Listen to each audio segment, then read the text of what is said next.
Pinag-aaralan na ng Health Department ang pagdedeklara ng dengue outbreak sa bansa.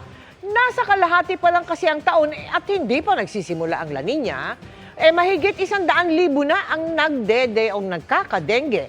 Nakatutok si Mark Salazar. Tatagal ng 1 buwan ang ganitong mga anti-dengue misting operation ng local government ng Manila. Ang kanilang tinututukan, mga eskwelahan sa lungsod. Ganyan din sa Caloocan City na hanggang sa mga eskinita hindi pinalalagpas. Ang target, puksain ang mga lamok na carrier ng sakit na dengue.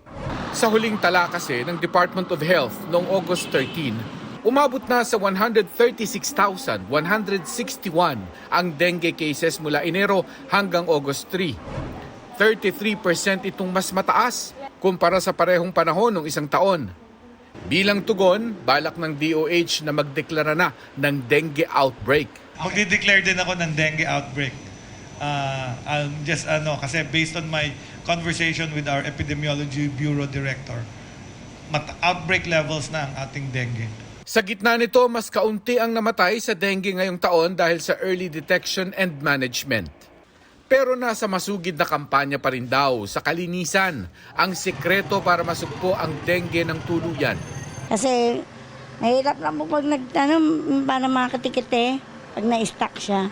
Kaya hindi ako nag-i-stack ng tubig. Lagi chine-check weekly.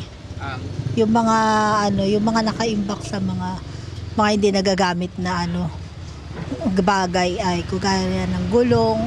Sa barangay Tatalon, Quezon City, nakabantay ang mga residente sa kalinisan ng loob at paligid ng kanilang 2 daycare center.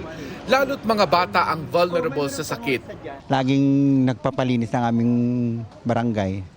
Linis. Tapos mga kanal, tapos yung mga bahay-bahay, binahay-bahay po kasi ng mga health workers namin. Si Nelma aktibo sa kampanya para sa kalinisan dahil minsan na silang lumaban sa dengue nang tamaan ng kanyang pamangkin.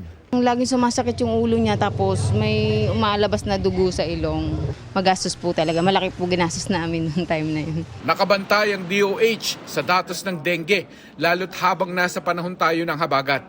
Patuloy rin daw ang koordinasyon sa mga local epidemiology and surveillance units para gabayan sila sakaling may magdeklara ng local dengue outbreak. Para sa GMA Integrated News, Mark Salazar, nakatutok 24 oras.